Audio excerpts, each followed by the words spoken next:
Want to make a viral thumbnail like MrBeast, Dhruv, Rathee, and Tech Burner using AI? Then this video is for you. A viral thumbnail can increase your views and help you grow on YouTube.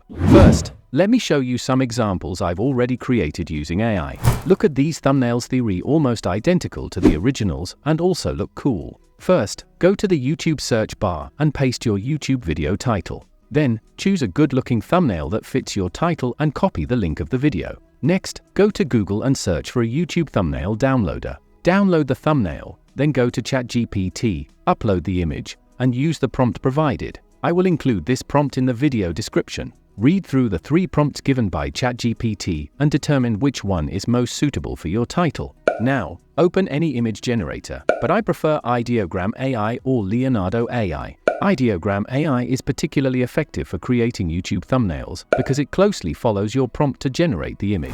Open Ideogram AI and log in using your Gmail account. Now, set the aspect ratio to 16:9. Paste your prompt into the tool and wait few seconds for it to generate the image. Now, you'll receive fantastic thumbnails. If you need to create a more complex thumbnail with text, follow the same process again to generate the image. If the text in your generated image isn't accurate, go to watermarkremover.io, upload your image, and click Remove Text. After that, use any image editor to add the perfect text. Now you can easily make viral thumbnail for your video. Thanks for watching.